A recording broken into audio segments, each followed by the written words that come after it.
Saúde da mulher. Um tema muito importante, um tema a ser tratado com muito respeito, com muito carinho, e que não envolve apenas o público feminino, envolve um todo. Então, os temas e títulos que eu estarei trazendo aqui com os convidados são temas relacionados a essa configuração maior do que a gente vai levar do nosso trabalho, da nossa praxis, da nossa experiência para o mundo. Então, a gente lidar com esse feminino, com essa magnitude, com essa grandeza, com a saúde de um modo geral, não apenas física, mas também uma saúde emocional.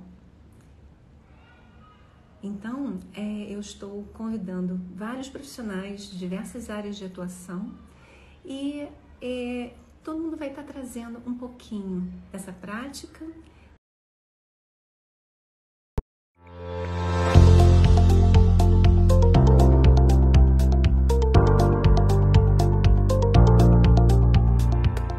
Oi, Luca, tudo bem? Boa noite. Tudo bem, você? Eu tô melhor. Eu falei com o Luca um pouquinho antes, eu tive uma questão de uma febre, assim, do nada. Aí eu falei assim, ai, como é que a gente fica? Mas tá tranquilo, eu tô bem melhor, muito obrigada. E que bom que você chegou, que você tá aqui. É um prazer recebê-lo. Muito bom. A gente... Prazer é todo mesmo. Obrigada. A gente está começando literalmente agora. Só dei uma introduçãozinha a respeito das lives. E então, gente, Luca Justo de Moraes é psicólogo clínico e tem, assim, N títulos super importantes e títulos, assim, variados, todos voltados, né, Luca, para essa questão do autodesenvolvimento. Então, além da psicologia, você tem mestrado, você é doutorando. E eu queria que você se apresentasse. Então, Luca por Luca, fala um pouquinho sobre você, sobre essas formações e como é que você se sente, né, com essa bagagem, né, que você está trazendo. Bom, vou contar um pouquinho da minha história, da minha biografia, então, assim, brevemente, bem resumidamente, né, óbvio. Mas, bom, desde cedo, né, isso já no âmbito familiar, questões relacionadas ao comportamento humano, à espiritualidade, à ciência, natureza, meio ambiente, arte, né?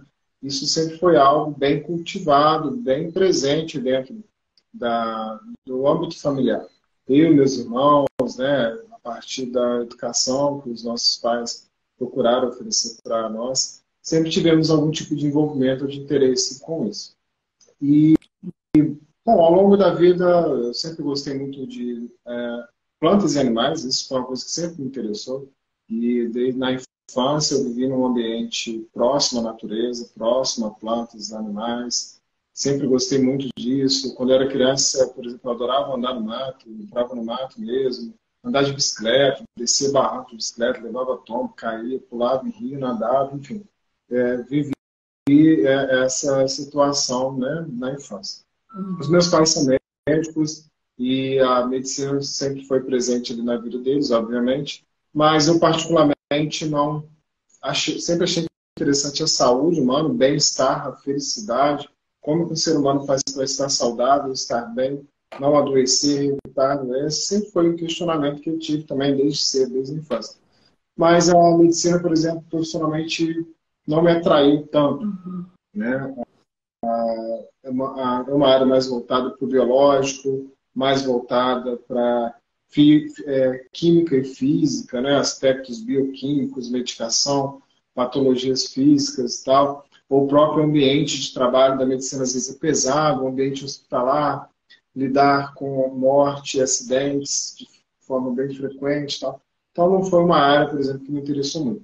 Mas eu vi na psicologia uma possibilidade de fazer uma interseção entre diferentes interesses. Interesse pela saúde, pelo bem-estar humano, mas ao mesmo tempo uma outra dimensão do ser humano que vai para além dessa dimensão do físico, para além da dimensão do biológico. E a psicologia é uma área da ciência, uma ciência que tenta compreender essa dimensão do ser humano de alguma forma. Nem sempre compreende compreende muito bem, a gente tem muitas dúvidas, incertezas e questionamentos dentro da psicologia. A gente vai ter um viés da psicologia que é mais materialista e vai entender o ser humano como um resultado ali só de processos neurológicos e cerebrais. Você já vai ter uma outra via que entende o ser humano de uma forma mais complexa, um ser humano que tem uma dimensão que não é material, que tem uma alma, por exemplo, né? Enfim, nós temos todas essas diferenciações. E a partir daí eu me interessei pela psicologia, vejo a psicologia como uma profissão, uma área, uma ciência muito humana e uma ciência que me completou nesse sentido. E aí dentro da psicologia também fui encontrando várias ramificações. Tem a questão da antroposofia também, que é uma outra área, uma ciência espiritual, então procurei ao longo da minha formação casar a psicologia enquanto uma ciência mais acadêmica, com a antroposofia enquanto uma ciência espiritual, e fui me formando nesse sentido. Sempre tive interesse também pelas correntes espirituais orientais, né? A yoga, por exemplo. Aos 20 anos eu comecei a praticar yoga, pratiquei meditação, passei por treinamentos, contatos com monges e pessoas envolvidas com esse tipo de prática também. Enfim, contando assim brevemente a minha história. Hoje em dia eu trabalho como psicólogo clínico, trabalho na Escola Livre de Antroposofia também, então dedico também trabalho à antroposofia. Eu atuo como psicólogo escolar, trabalho em escolas também, então trabalho com crianças, com adolescentes dentro desse contexto escolar e procuro aí fazer esse jogo dos pratinhos, né? A gente vai vai balanceando e vai unindo saberes, né? Para pegar aí nesse bojo, você tem ferramentas que te auxiliam, né? Nesse dia a dia. Exatamente. Né? É interessante você mencionar essa questão de, apesar de ter nascido num ambiente onde os pais são médicos, então tem uma busca, né, diferenciada, você se interessou por uma outra vertente, né? Não apenas corpo físico, mas essa questão desse emocional e o que se passa, né, com essa pessoa, que inclusive pode adoecer fisicamente a partir do momento que não esteja em equilíbrio, né, desse emocional, né? Enfim, é muito interessante. Eu, como arteterapeuta junguiana, também tenho muita preocupação com essa questão. E a minha vertente de trabalho também é por essa seara, né? Só que o meu trabalho ele vai mais pela questão do artístico e esse artístico espontâneo. Quer dizer, o que a arte pode colaborar, contribuir e fazer como uma ponte, né? Então é muito importante. E na antroposofia também, né? Que eu também sou da vertente da antroposofia. E a gente vai juntando, então é muito importante. E Luca, hoje a gente está trazendo um tema muito importante, né? Essa questão dos arquétipos. Então, como que você, na sua prática, claro, nisso tudo que você desempenha, né? Claro que vai ter em algum lugar um pouco a mais, um outro um pouco a menos, mas enfim, em tudo você vai utilizar. Como que essa questão dos arquétipos entra e você considera como um fator assim de estudo ou de observação ou que te traga respostas na sua prática? Olha, é uma pergunta ampla, né? Sim. Eu acho assim que, primeiro, quando eu penso, né, no mundo dos arquétipos, ou na realidade dos arquétipos, eu entendo como essa realidade que é suprassensível, ou seja, uma realidade que vai para além da matéria, para além da percepção dos sentidos, mas que, ao mesmo tempo, ela é como se fosse a matriz de toda a realidade que nós vivemos. Né? Nós vivemos uma realidade a qual nós entendemos ser uma realidade sensorial e às vezes nós temos uma percepção limitada, né, de que o que existe de fato, o que é real é aquilo que eu enxergo, aquilo que eu escuto, aquilo que eu consigo apalpar, mas para além disso existe uma outra realidade que não é perceptível por esses sentidos, mas que é a base, é a estrutura ali de toda a realidade. E seria a realidade arquetípica, ou uma linguagem do Platão seria o mundo das ideias, por exemplo, ou poderíamos chamar de plano espiritual, enfim. Mas a ideia é que, como base da realidade, ou por trás de toda a realidade perceptível, existe uma matriz, e essa matriz seriam esses arquétipos, e a partir desses arquétipos a realidade se forma. Ela acontece, a natureza ela é moldada a partir desses arquétipos. Ou seja, é como se os arquétipos, a partir de uma força plasmadora, constroem toda a realidade que a gente percebe. Então, tem essa visão, né? É uma crença, vamos dizer assim, porque a gente não consegue provar isso de forma palpável, né? Ou experimental, vamos dizer assim. Mas, a partir de uma reflexão filosófica, a gente pode ir percebendo ou vivenciando até de forma intuitiva, tentando vivenciar esse tipo de percepção. Então, eu tenho, quando a gente fala em arquétipo de uma maneira geral, eu tenho esse entendimento, né? E como que se aplica isso na prática? Gosto muito do Jung. O Jung, desde o meu início de estudo com a psicologia, foi sempre um dos autores que eu mais admirei. Sempre achei o trabalho dele fantástico. Era uma pessoa de uma profundidade de conhecimento impressionante, uma sensibilidade, uma intuição muito profunda e uma erudição gigante. Quem já teve a oportunidade de ler algum livro do Jung, é impressionante assim, a erudição, o conhecimento, né? Ele pega conhecimentos do Oriente, do Ocidente, da filosofia, de correntes esotéricas, espiritualistas, ele faz releituras de livros sagrados e tal, enfim, assim, é uma erudição impressionante. E ele traz essa discussão sobre o impacto dos arquétipos na psique, ou seja, como que um arquétipo pode influenciar o nosso processamento mental, de alguma forma, ou a vida da nossa alma. O objetivo sempre do trabalho do Jung foi todo esse, analisar como que os arquétipos atuam sobre a alma do ser humano, ou sobre a psique. Né? Então, eu acho que na prática a gente consegue observar algumas coisas ou outras. Depende muito do arquétipo, né? No caso do ânimo e ânimos, que acho que é o foco aqui mais da nossa live, né? A gente vai perceber de uma determinada maneira ou de outra, na relação homem-mulher, casal, por exemplo. Sim. Importante, Lucan, essa questão do arquétipo é uma palavra que vem do grego, né? Se a gente dividir esse arqué, né, que é o princípio, né, o princípio total, né, uma posição que eu falo que é meio que superior, talvez, essa palavra não é muito boa, não, mas sendo assim, o início de tudo, né, esse grande princípio. E tipos é uma marca mesmo, né? E então é o princípio de um modelo que a gente pode colocar, né, mais ou menos assim. E quando a gente traz para ânimos e ânima, e a gente traz para saúde, uma saúde bem no aspecto maior, né? Como que está esse princípio do feminino na gente e como está esse princípio do masculino na gente também, que independe se você é homem, mulher, qual o gênero que você opta, é do ser humano. É de uma questão que vai muito além. Pega essa questão de inconsciente coletivo, você até mencionou Platão, que tem mais ou menos essa correlação, né? Quer dizer, algo que está num plano, aspas, perfeito, mas já está pronto, e que a gente traz e a gente aceita e trabalha a partir daí, ou age a partir daí, né? Então, como é que fica, né? O que que influencia nas nossas emoções, o que que influencia nos nossos pensamentos e nos nossos comportamentos, né? Exatamente.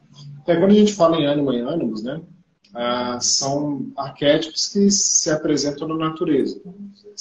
A gente percebe a materialização desses arquétipos na natureza. E não necessariamente passa por gênero ou sexo. Né? A gente percebe no ser humano, geralmente, as qualidades masculino e feminino, mais na mulher ou mais no homem e tal, mas não necessariamente passa ou é atrelado ao elemento biológico do homem e da mulher. Por exemplo, o que eu quero dizer com isso? Quando a gente fala do elemento feminino, o elemento feminino ou a ânima, essa qualidade feminina ela pode ser percebida de várias formas na natureza. No universo vegetal, por exemplo, eu posso observar uma planta. Se eu observar uma rosa, por exemplo, a rosa ela tem uma qualidade mais feminina do que se eu observar, por exemplo, deixa eu pensar aqui, uma planta que possa ter uma característica mais masculina. O chuchu, por exemplo. Né? Que até na forma como a gente vai significar isso pelas palavras, por exemplo, chuchu é um termo mais masculino. Rosa é um termo mais feminino. Até na forma como, na nossa percepção, né, convencionalmente ou culturalmente, às vezes a gente vai até significar esses elementos a partir da percepção que o elemento provoca em nós.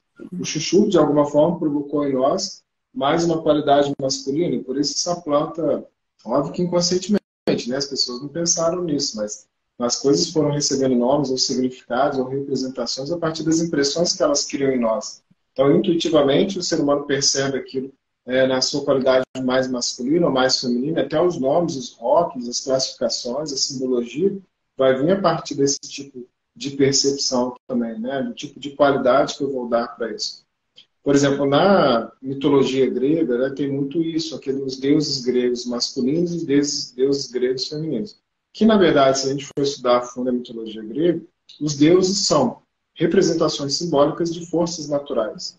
Ou seja, o ser humano percebia essas forças presentes na natureza e simbolizava elas, simbolizou elas a partir desses deuses. Aí você vai ter um deus mais feminino, Afrodite, por exemplo. Afrodite representa a sensualidade, a beleza, a estética, né? A sedução, que são elementos que vão de encontro a essa qualidade mais feminina. Do outro lado, você vai ter o Ares, né? O Ares é o deus da guerra, da batalha, da coragem, do enfrentamento, da motivação, da determinação, que são qualidades que vão de encontro mais a uma natureza masculina, né? Então, não sei se eu me fiz ser claro, mas essa ideia de que o arquétipo masculino e feminino ele transcende a questão biológica e material. Se apresenta na natureza de alguma forma, né? Mas, para além da natureza, são qualidades que não necessariamente estão atreladas aos elementos biológicos e materiais. Uhum.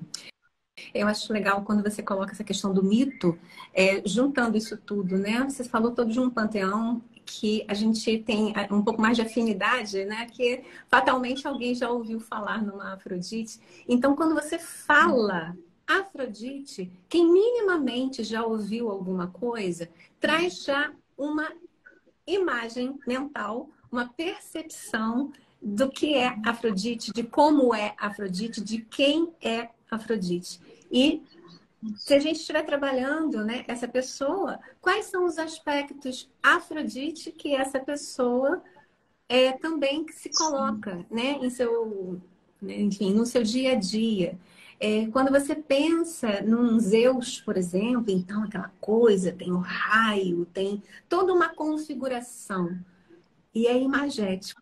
A primeira coisa que vem é uma imagem, né? Você cria essa imagem. Então, também saindo até dessa questão dos grandes deuses, enfim, trazendo até para um dia a dia a palavra mãe, né? Quando você até rotula uma pessoa, fala assim, nossa, mas fulana é uma mãezona. Imediatamente, você não precisa falar grandes coisas, você já sabe como é que é, né? Do que você está falando, tratando. Então, você já cria todo um arsenal de possibilidades com aquela palavra, né? Exatamente. E Inclusive, mãe, né? Mãe é uma representação presente em qualquer cultura, por exemplo, né? Mãe é mãe em qualquer lugar. Né?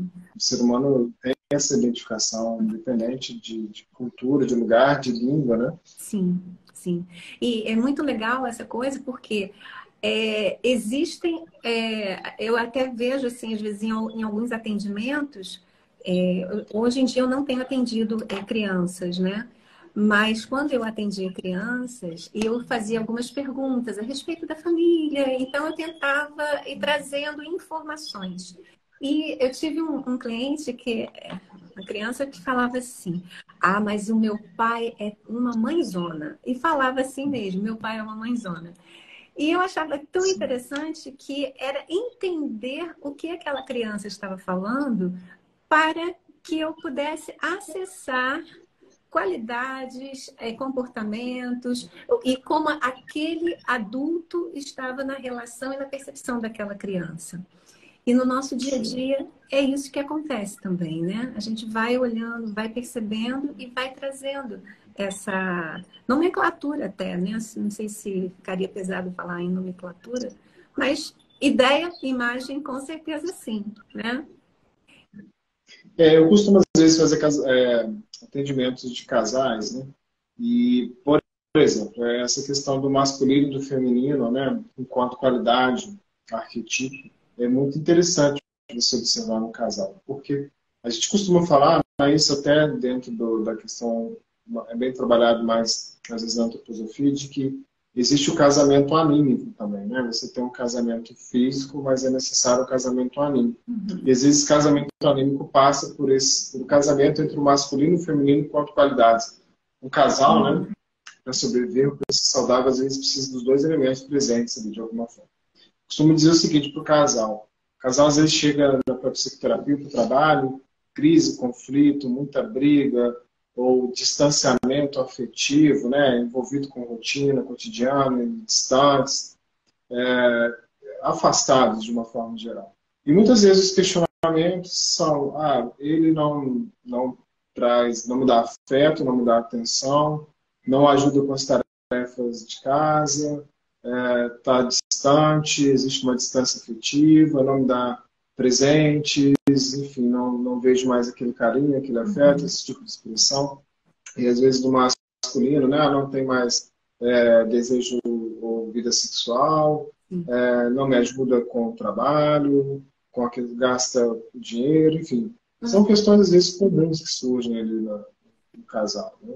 E seja ele um casal hétero ou até casal homoafetivo, que mais pra frente a gente pode tocar nesse assunto também, mas a princípio do casal onde seja hétero, né, onde biologicamente você tem a distinção ali do homem e da mulher. É necessária essa complementação também dos elementos masculinos e elemento feminino enquanto qualidade. Então, o casamento anímico passa por isso. Para um casal sobreviver ou ter força e saúde, os dois elementos têm que estar presentes de alguma forma, né? Muitas vezes o afeto tem que estar presente, seja ele da mulher ou do homem, um dos dois lados tem que trazer esse elemento do afeto, o elemento da estética. Quando eu falo estética, não é estética de uma forma geral, ou seja, criar uma ambiência, uma vida, uma relação que seja bonita, que seja agradável, que seja verdadeira, que exista ali confiança, respeito mútuo, cooperação entre o casal e tal. Enfim, trazendo aqui um exemplo, né, cotidiano de onde isso se aplica na psicoterapia, na relação entre casal, e a gente estende isso às vezes para a relação familiar, mas a princípio, né, enquanto casal, numa relação desse tipo, é necessário que tenha também esse casamento anímico, né, o casamento de alma.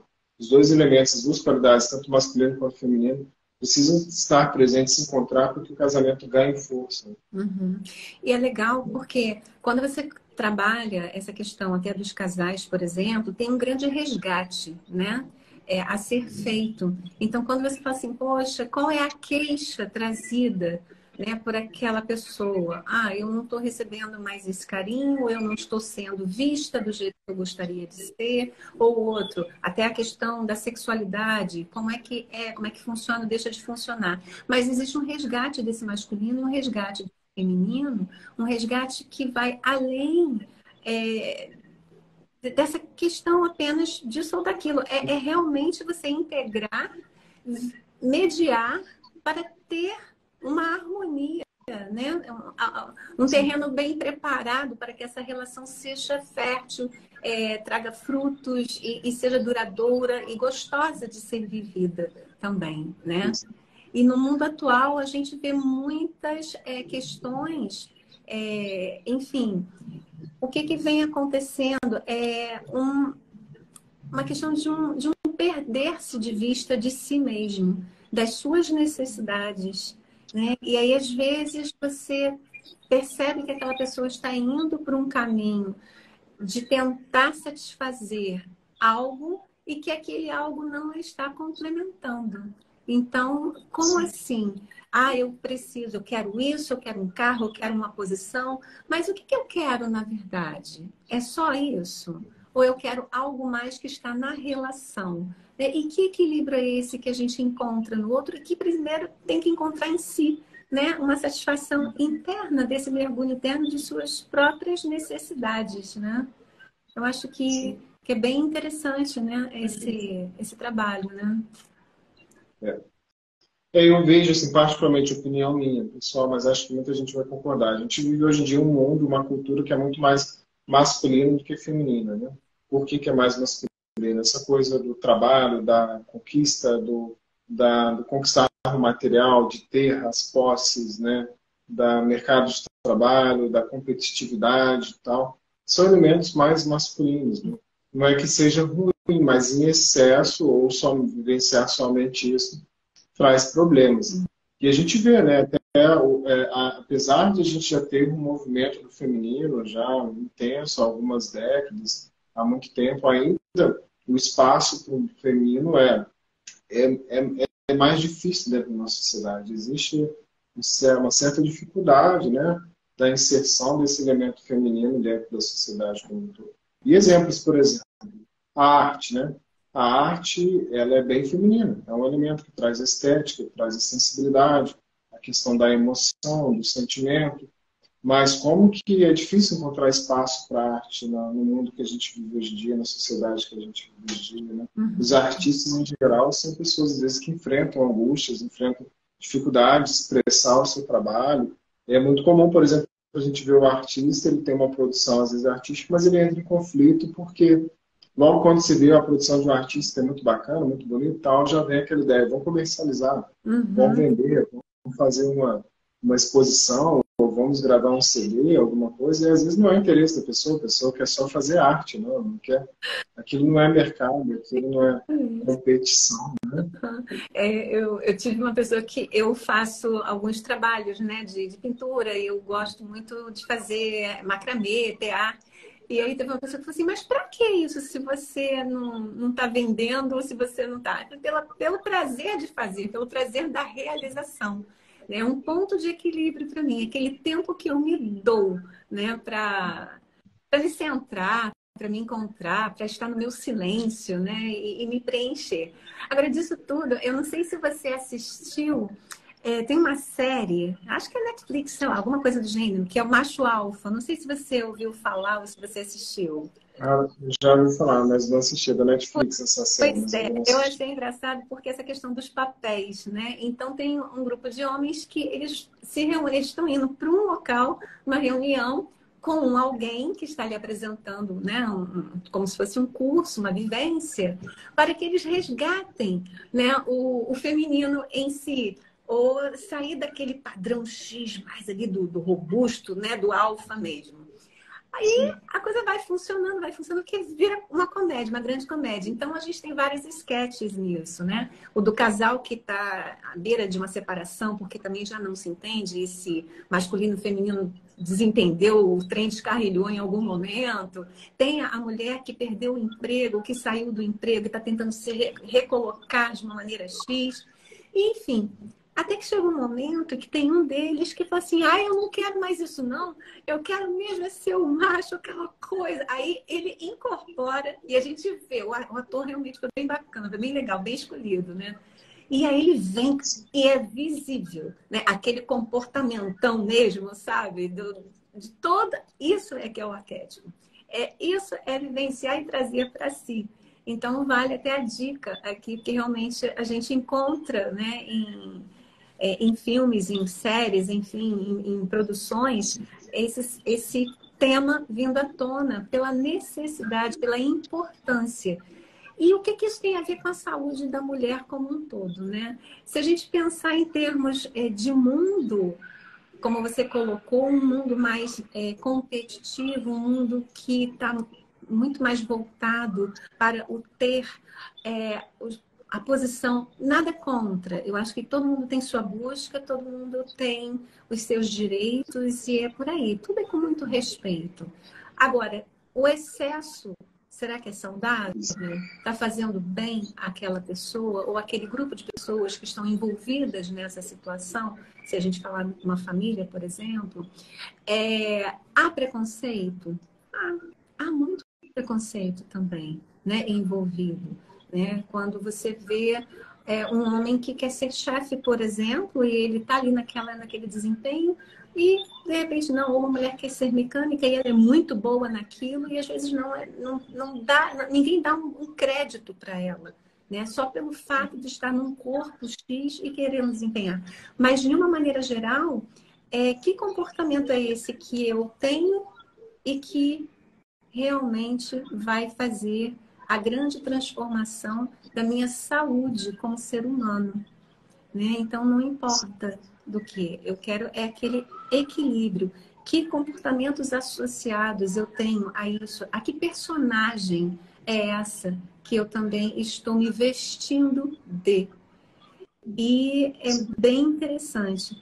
Eu não sei se você já leu alguma coisa, Luca, a respeito dos arquétipos sendo utilizados no mundo corporativo, até para branding mesmo, né? Para feição de marcas, logos e produtos e por aí vai. Então, quem é o arquétipo do herói, o sábio, aquilo tudo? Então, existem até testes, né, para você saber qual é o teu arquétipo principal, aquela coisa toda. Então, veja a importância disso, né? A importância da gente estar lidando com esse tema em prol e em busca de um equilíbrio para a saúde. Porque se eu estou no meu equilíbrio, eu estou na minha harmonia, eu estou na minha felicidade, eu prefiro usar o termo da minha felicidade, eu comigo mesma, quem está do meu lado também vai estar usufruindo disso. E não minando, né, as relações de um modo geral, seja no âmbito familiar, seja no âmbito do trabalho, seja no âmbito, enfim, de qualquer outro tipo de relação, né? Sim, com certeza. Aquela ideia assim, eu só posso ser feliz fazendo o outro ser feliz também, né? Tem uma banda que eu acho muito interessante, eu gosto do trabalho deles, Nat Roots, né? Algumas pessoas devem conhecer e tal. Que eu acho, inclusive, que tem letras que são muito interessantes. E tem uma letra que tem essa frase, né? Eu já escutei algumas vezes e sempre fiquei com essa frase na mente, tipo, eu só posso ser feliz fazendo o outro feliz também. E faz todo sentido, né? E que diferença que faz para as relações sociais todo mundo levasse essa prática, as coisas seriam bem melhores, né? Ou também aquela outra premissa, não faça com outro que você não gostaria que fizessem com você. Então, essa questão do carinho, do afeto, que eu acho que passa, né? Voltando a essa questão do feminino, tudo isso. O feminino, enquanto qualidade, enquanto arquétipo, traz esses elementos, né? De ser afável, de dar atenção, de ter a empatia, de ter compaixão, solidariedade, altruísmo, amor, a beleza, a estética, né? A união, o companheirismo, né? São qualidades do feminino e que são carentes hoje em dia na nossa sociedade. E acaba levando, às vezes, um adoecimento, né? Seja da mulher ou das pessoas em geral. Eu atendi uma pessoa recente que não se dava ao prazer de preparar sua própria mesa para se alimentar. E o exercício que eu propus ao longo, né, de uma semana era que ela chegaria em casa, iria colocar a mesa para si, ia colocar prato, garfo, faca, copo, tudo bonitinho. Assim, esse fazer para si. E experimentar isso com o prazer de sentar-se à mesa e usufruir da refeição. E não apenas pegar, sei lá o que, sentar no sofá, ligar a televisão e nem estar dando atenção para si mesmo. Isso é um cuidado, né? Um autocuidado também. E o que eu faço de ponte, né, com esse ânimo, com esse ânimo, né, que existe em todos nós, desse equilíbrio, é o quanto as pessoas às vezes ficam num abandono de si mesma e não tem mais referência de nada. Então, esses arquétipos, eles são necessários porque são nossas referências. São nossas referências de um bem viver, né? De um bem cuidar, de um bem tratar. E tratar a si e, como você colocou ainda há pouco, para o outro também. Em que o outro que esteja ali possa nos acompanhar e até influenciar, porque de repente o outro também não está fazendo nada disso, mas quando observa que tem alguém fazendo, você é um multiplicador, mesmo silencioso, né? Para que uma maior transformação aconteça no mundo. E esse equilíbrio é muito interessante. E voltando à questão, né, de um feminino que hoje em dia está bem ferido e um masculino também que está bem ferido, que está fora da proporção, né? O como que a gente trabalha na terapêutica, nessa praxis mesmo, né? Desse resgate, desse reequilíbrio e desse prumo, né? Então, Você, na sua prática, deve ter, né, vários casos em que esteja trabalhando, não apenas os casais, mas também com outros segmentos, né? É, eu vejo muito em homens é comum, por exemplo, essa dificuldade, às vezes, de aceitar o feminino ou de entender o feminino, né? Muitos homens, às vezes, a questão do masculino fica demais, às vezes, né? Então, não que seja ruim, a força masculina é importante também, óbvio, mas se ficar demais, às vezes começa a surgir dificuldades, surgir problemas, né? Uhum. Às vezes muito racionalista, muito objetivo, muito pragmático, muito para fora, mais extrovertido, trabalho, dinheiro, conquistas, né, conflitos, relacionamentos, enfim, sempre muito para fora, né? O elemento masculino tem muito isso, mais o mundo externo, para fora. A questão do interior, sentimentos, emoções, pensamentos, intuições, isso fica um pouco de lado. Tá? O masculino vai mais para fora, né? Só que isso às vezes aí traz dificuldades nos relacionamentos interpessoais, relacionamento de casamento, ou relação com família, às vezes é um problema. São pessoas que às vezes têm dificuldade de expressar afeto, né? Isso é uma coisa muito comum. Aquele homem tem dificuldade de expressar afeto, às vezes nem fazendo um carinho mesmo com as mãos, alguma coisa, se não tem sensibilidade. Às vezes é muito rígido, é bruto, é seco nesse aspecto, né? Ou muito racionalista também, às vezes você vê essa questão do masculino muito racionalista, muito pragmático, né? Sempre no mundo pragmático da razão e tal, dificuldade de lidar com os próprios sentimentos. E o que a gente vê esse excesso de masculino, muitas vezes a pessoa encontra algum tipo de refúgio para isso em algumas drogas, por exemplo. A gente vê isso muito comum no álcool, né? Aquele tipo de homem que ele é muito rígido, muito masculino e tal, mas quando ele está alcoolizado, ele fica sensível, né? Aí ele chora, ele se emociona, ele fica mais sorridente, mais carinhoso, tal, que ele precisou daquela droga para conseguir um espaço ali na alma dele para expressar o feminino, né? Só que aí é um problema, né? Isso está refletindo, às vezes, uma dificuldade que a pessoa pode estar enfrentando. Exato. E eu fico pensando nesse exemplo que você colocou, né, de precisar de uma substância para que toda aquela emoção possa ser expressa, né? Até que ponto a questão da fragilidade ou de você se perceber frágil diante, sei lá, do mundo das pessoas e o medo, né, dessa fragilidade, um medo do que possa vir a acontecer. Então, é bem intrigante isso, né? As pessoas não querem estar num ponto de fragilidade, num ponto de vulnerabilidade, pelo desconhecer de si mesmo. E quando existe essa ponte aí, mesmo que seja, né, diferente, enfim, aí entra, acessa isso dentro. Quer dizer, está ali o tempo todo. Quer dizer, ninguém quer dizer, sufoca, mas não mata, né? Está preso. E essa coisa de estar preso é que é o maior problema, né? E não apenas nesse exemplo em especial, mas em outros, do explosivo. Aquela pessoa que é compassiva o tempo todo, está ali numa passividade total. Aí, de repente, sei lá, o que acontece, se transforma e a gente, né, fica assim, nossa, mas como assim? O que estava represado, né?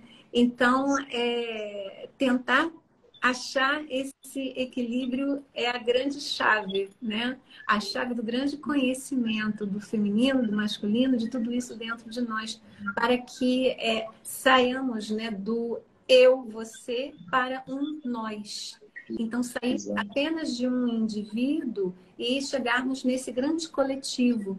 E esse coletivo que vai aumentando, aumentando, aumentando, que vem casa, vem ambiente de trabalho, vem mundo mesmo. Então tem um grande mundo aí a ser explorado a partir desse mundo interno, né, Luca? Do interior, né? Exato. Que vai de encontro ao feminino, essa interiorização, esse cuidado com aquilo que é interno, com os sentimentos, com as emoções, com os pensamentos, com as intuições. Isso é do feminino, né? Sim. A própria devoção também, eu acho que devoção é um elemento importante. Quando a gente fala em devoção, é essa capacidade de vivenciar a espiritualidade, de vivenciar a religiosidade de alguma forma, que é um elemento também do feminino, né? todo movimento de interiorização ou de introspecção é um movimento do feminino. E a gente precisa ter o equilíbrio das duas coisas, né? Eu preciso ter essa capacidade de introspecção, e eu acho que é aí que eu encontro geralmente a realização pessoal. Como você disse um pouco atrás, essa questão da realização, de sentir bem consigo mesmo. As pessoas procuram muito fora, né? Como nós cometemos esse tipo de erro, eu considero erro. Não que eu não tenha que cuidar do mundo externo. Óbvio que eu preciso cuidar do mundo externo. Eu preciso pagar conta, eu preciso comprar comida, eu preciso morar, eu preciso vestir, preciso de transporte, eu preciso me relacionar. É óbvio que isso é importante. Mas se eu sempre buscar a realização só nisso, eu vou deixando de lado essa parte interior e às vezes não enxergo que é internamente que eu encontro a realização. Né? Internamente que eu vou encontrar aquilo que me faz sentir bem. Então precisa ter o casamento, né? As duas coisas, as duas forças, os dois elementos. Não só o feminino, não, mas também o masculino. Eu preciso vivenciar os dois lados. A ideia de ser e do ter, né? Eu preciso ter, mas eu preciso ser também. Não adianta só ter. Não adianta ser vivenciar só o mundo externo ou vivenciar só o elemento masculino, né? Que é essa ideia de sair para fora, de lutar, batalhar, conquistar, possuir, né? Isso é do masculino. Eu tenho que ter o interno também, a interiorização, a reflexão, o sentimento, o pensamento, a intuição, a devoção. Eu fiquei pensando aqui nessa questão de equilíbrio através de mitos, né? Mitos são essas histórias que a gente escuta e que a gente cria toda, né?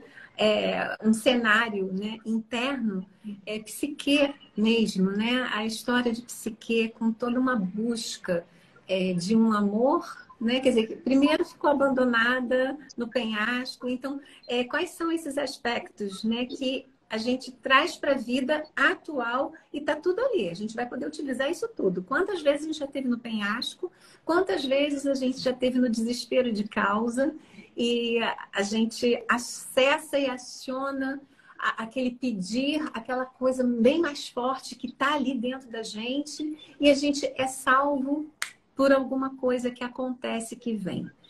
E aí você recebe determinadas assim, dicas e você está ali vivenciando aquilo tudo. E é toda uma qualidade do ser humano, né? De curiosidade, de não acreditar que está tudo indo tão bem, obrigada, não pode ser. Então já tem crenças aí existentes, né? Que esse é mais ou menos aqui, super passando, né, a questão desse mito. E ela encontra um grande amor, quer dizer, um grande amante, porque ela não conhece o rosto. E é bem interessante você não saber quem é o rosto, né? Identificar o rosto. Não bastou estar sendo amada, não bastou estar sendo acarinhada. Precisava de algo mais. Até que ela vai lá, né? Com a velhinha, coisa e tal, e vê aquele rosto e vê que é um ser maravilhoso, né? É um Eros, um Deus do amor, lindo, perfeito. E aí ela cai, aspas, naquela desgraça toda, essa palavra é horrível, mas não tem outra, né, para substituir. E aí ela de novo acessa o pedir, o chamar por e pedir auxílio, pedir ajuda. E Afrodite falou assim, bom, não era bem isso que eu tinha pensado, né, para a vida, né, disso, daquilo, mas vamos lá, eu vou te ajudar. Mas eu vou te ajudar com uma condição. E propõe trabalhos. E se a gente estivesse falando de outro mito, poderia ser trabalho hercúleo até, né? Porque não foi nada fácil, não foi nada assim, né? Simplinho. Coisas bem distintas e bem danadas, bem profundas. Então, que viagem interior foi essa para que Psique pudesse ter essa força trabalhada, né? Pedir, ser aceita no pedido, ter condições, trabalhar essas condições e realizar. Então, esse percurso todo em sua cartografia, quer dizer, em sua vida, em sua biografia, que aí também trazendo, né, para a questão da nossa biografia, em quantos momentos a gente precisa ter isso tudo bem trabalhado. E não importa se era isso ou era aquilo, é o bojo, é a história que pertence a todos nós, né? Então, até que ela consegue, claro, a coisa se desenrola também de outras formas, né? Então tem outras ajudas aí no meio do caminho, até que ela consegue esse casamento alquímico que você colocou nesse estado de graça e se transformar, né, numa deusa e poder subir a esse Olimpo. Então, um Olimpo aqui bem arquetípico nesse sentido, né? Então, vale a pergunta para todos que estão assistindo a live e quem vai assistir depois. Onde está meu Olimpo? E o que eu estou fazendo para chegar lá? Quais são as minhas tarefas, né? Como é que eu estou lidando, né, com o que você colocou da devoção? E eu falo aqui como um grande pedido, quer dizer, você é um devoto de algo que você acredita e que você também acredita no seu potencial, que você trabalha com suas habilidades e suas qualidades. Qual a sua potência de vida, né? Isso a gente pegando assim, bem, né, de pinceladas, um único mito. E grandes histórias também que a gente vê, Parsifal, por exemplo, é um outro mito da grande busca do masculino, né? Então, que redenção é essa? Que trabalho interno é esse? E para que serve isso, bem trabalhado? Esse ânimos e essa ânima nesse cotidiano? Porque é algo atemporal, né, Luca? Sim, com certeza. E você tocou nos mitos ou nos contos, né? Que muitas vezes até terapeuticamente ou no trabalho com o outro, com grupos, é interessante utilizar, porque tem essa linguagem, tem conteúdo arquetípico, né, nesses contos, nos mitos, e quando você lê para alguém ou alguém lê, tem contato, você de certa forma movimenta a alma daquela pessoa em relação a esse tipo de conteúdo, de qualidade. Então, é uma forma também de trabalhar. Respondendo um pouco da pergunta que você fez lá atrás, né? Como trabalhar essas questões dos arquétipos, às vezes no consultório, em algum tipo de trabalho terapêutico. Os contos são sempre bem-vindos, né? Eles ajudam bastante. Os mitos, ou contos de fadas, ou outros elementos, eles acabam provocando esse movimento interno. Uhum. São histórias que curam, né? E não só a história em si, aí eu vou puxar como eu trabalho, que não é só a contação da história, ou do mito, como for, né? Mas a produção dela nos seus elementos que te representam, né? Porque achar a agulha no palheiro para alguém é diferente para mim. A gente tem a noção da ideia principal, mas qual é a agulha e qual é o palheiro? Para a minha pessoa, que vai ser diferente para você, né? Fazer grandes descobertas de coisas. Qual é o processo? Como eu trabalho esse processo em mim? E o que é impeditivo também, porque eu tenho que trabalhar os meus obstáculos, né? Até que eu consiga me colocar e fazer minhas descobertas. E aí sim trabalhar essa alma que às vezes está meio acinzentada, às vezes está meio anêmica, como eu falo, e enfim, como é que eu vou acessar todo esse arco-íris de salvação mesmo? Porque salvar a alma é importante, né? Para que a gente tenha essa vontade do viver, né? Enfim, e ter esse preparo para a vida, né? Enfim, Com certeza, daí. é bem. Concordo com tudo que você falou. É isso mesmo. E acho que resgatar a alma passa muito por isso, né? Cultivar o feminino, né? Cultivar a ânima, cultivar essas qualidades todas que nós falamos aqui. Isso é importante. Independente do sexo, né? Se é masculino ou se é feminino, seja homem ou seja mulher, independente disso, enquanto qualidades Sim. de alma, né? Nós precisamos trabalhar os dois lados, tanto masculino quanto feminino. Exato. E a gente trazendo para a questão da nossa biografia, dependendo da fase que a gente se encontra, eu falo que é reviver, mas talvez não seja a melhor palavra, mas como que a gente vai trabalhar algo que nos acompanha e que é recorrente, e aí sim conseguir o pulo do gato, ter o real entendimento para a correção, né? Então, se eu sou afoita, por exemplo, e trabalho mais na impulsividade, mas isso não está sendo positivo para mim, para o meu crescimento e para as minhas relações, como que eu vou trabalhar isso dependendo da minha cronologia e da minha biografia? E juntando isso tudo, é um trabalho muito interessante, muito profundo, que é de autoconhecimento, de autoeducação, de uma busca, né, para algo muito maior, né? Então, eu acho que é bem bacana. Você falou que trabalha com crianças e esse assunto ele vai também ser trabalhado, né, com os pequeninos, né? Porque a gente já vê tendências, a gente vê qual é a interação dessas crianças, quem é o líder, quem nunca é líder, quem quer, quem não quer, quem fica no ostracismo, quem gosta de brilhar, quem gosta de botar a mão na massa. Então, tem tantos aspectos desse equilíbrio que a gente pode ir trabalhando, né? E que enriquece, né? A nossa vida de um modo geral, né? Lucas, se você me permite, eu vou mostrar aqui alguns livros que são importantes, que eu acho que é bem legal, né? Para quem estiver assistindo a gente, quem assistir Tá? depois. A gente está falando ânimos e ânima, e a gente estudou muitas coisas ao longo da vida, né?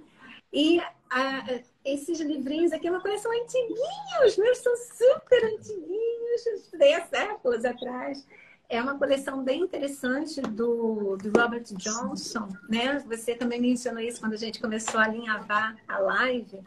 E aí eu descobri que eu tenho outros dele também, que é esse Inner Work, que é o trabalho interior, que eu achei assim, super bacana. Quer dizer, sempre é bom, né, ter uma pesquisa, sempre é bom ter uma leitura. E eu falo assim, esse livro é específico para quem? É psicólogo, é terapeuta, ou isso? Não! São livros para a vida.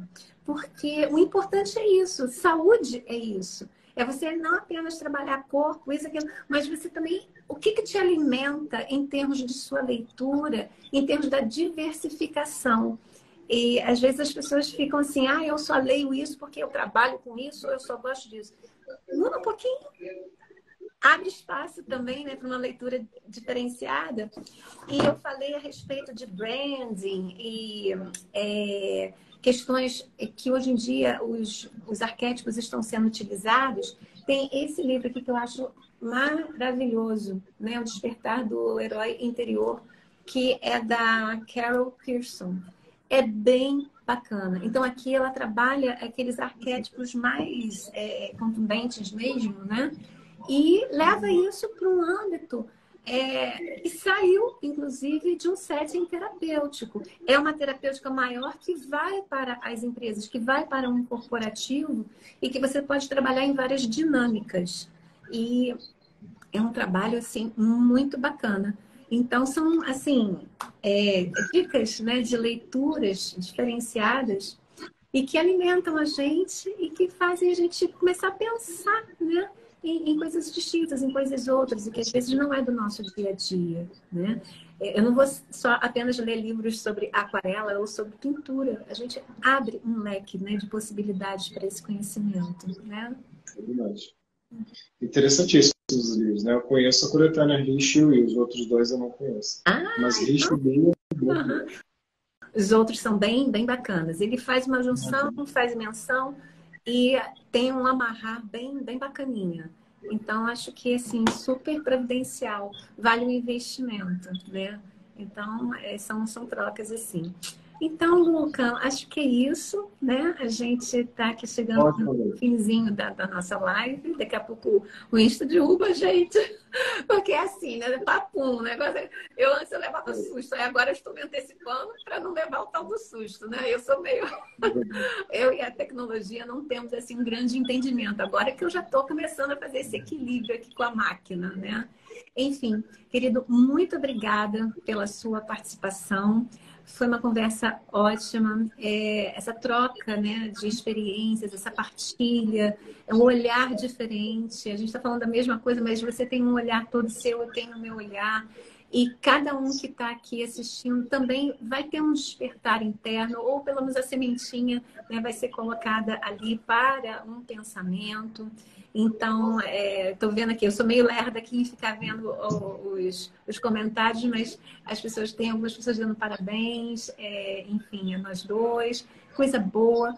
Gratidão a todos que estão aqui. Quinta-feira, 7 da noite, né? Agora 1 hora de live praticamente. Muito obrigada. E que esse trabalho possa frutificar, né, Luca?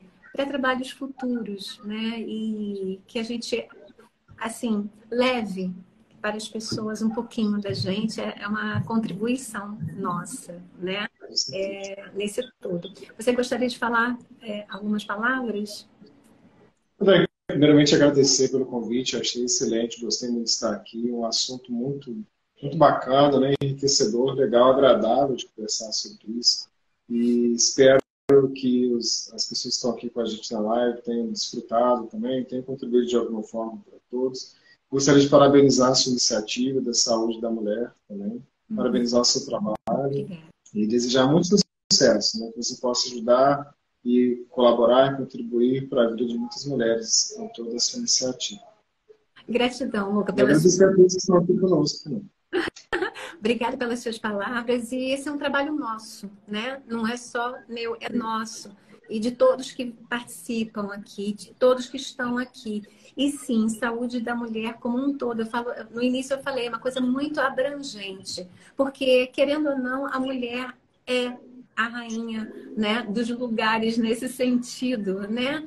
Somos a fonte. E se a gente se melhora em vários aspectos, o mundo também melhora. E isso não só a mulher, mas a saúde de uma maneira geral.